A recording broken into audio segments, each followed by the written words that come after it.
j'espère que vous allez bien. Je suis Anne-Lise du blog Grandir en langue.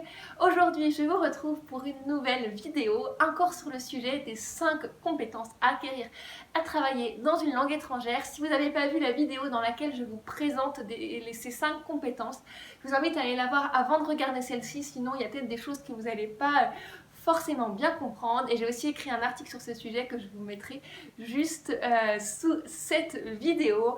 Aujourd'hui, je vais vous donner 3 conseils pour que ces 5 compétences vous aident vraiment à booster votre apprentissage, à vous donner confiance, à voir cet apprentissage de manière positive. Donc je vous dis tout cela.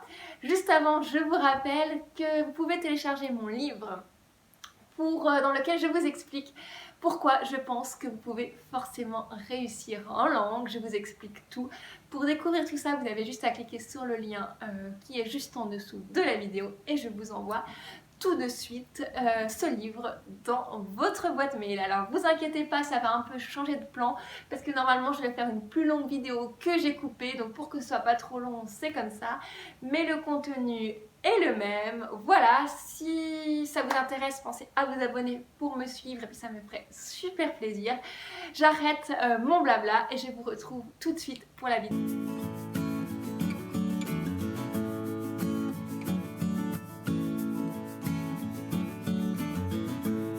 La première chose que je voulais vous dire, c'est que nous sommes tous différents et qu'il est très important d'adapter l'apprentissage de vos compétences à votre profil et à votre objectif.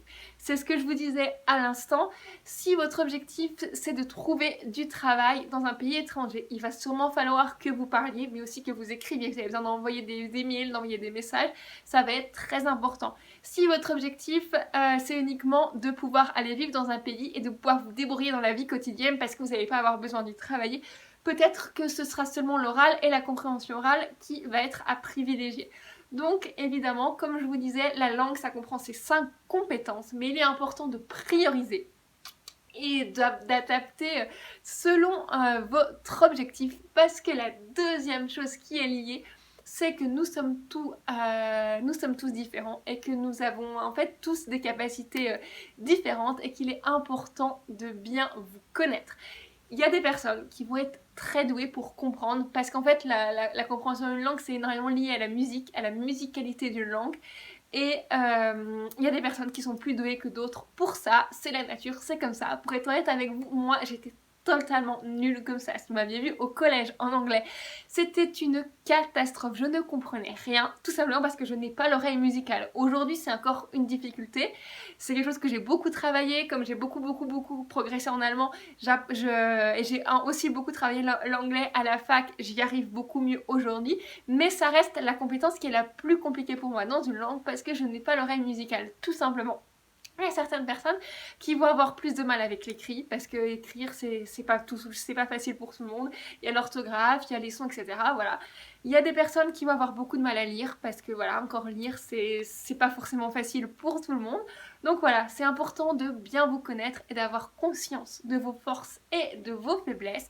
Ça ne veut pas dire que vous ne devez pas travailler vos faiblesses, pardon, mais tout simplement quand vous savez où ça marche pas, bah, vous pouvez tout de suite travailler, et quand vous savez où ça marche, vous savez que vous êtes fort. Par exemple, si vous avez du mal à lire, mais que vous comprenez bien, et ben super, vous allez travailler à la lecture, mais vous savez qu'en oral ça marche, donc vous allez pouvoir, ça va rassurer, vous allez pouvoir vous baser sur ça pour avancer. Donc c'est vraiment important d'avoir les deux pour pouvoir avancer plus sereinement et aussi plus efficace. Troisième truc que je voulais vous dire, c'est de justement alterner les exercices, ne pas toujours faire la même chose, parce que ça permet de travailler toutes les compétences, parce qu'elles sont liées, et parce que ça permet également à votre cerveau de ne pas se lasser.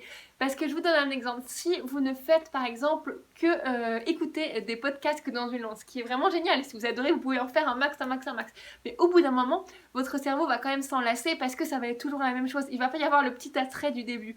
Et donc du coup, d'alterner les exercices, ça va en fait faire un petit nouveau défi à votre cerveau qui va bien aimer ça, et en plus ça va vous permettre de dire ok, bon là j'ai fait un truc que j'aime, là je vais essayer de lire quelque chose par exemple, c'est pas trop mon truc, je me force, je travaille un peu la lecture et ensuite je pourrais revenir à quelque chose qui est plus facile si par exemple l'oral c'est plus facile. Donc ça vous permet à la fois de tout travailler, à la fois de ne pas passer trop de temps sur quelque chose qui est plus difficile et en même temps en fait voilà d'alterner les exercices pour que votre cerveau il prenne aussi, voilà, il profite au maximum de ses compétences et que vous puissiez l'utiliser au maximum. Voilà, voilà, j'espère que ces 3 conseils vont vous aider à booster votre apprentissage, que avoir ces compétences, voilà, comme une chance, comme des critères qui vont vous permettre d'apprendre encore mieux. En tout cas, moi, ça m'a beaucoup aidé quand j'ai commencé à voir ça de un peu plus près, donc je le trouve vraiment très intéressant. Dites-moi dans les commentaires quelle est la compétence avec laquelle vous êtes la plus à l'aise, qui vous donne confiance. Comme ça, ce sera intéressant de partager. Je vous invite également à vous abonner si ça vous plaît pour découvrir le prochain contenu. En tout cas, je vous dis à très vite. Surtout, prenez soin de vous. Ciao!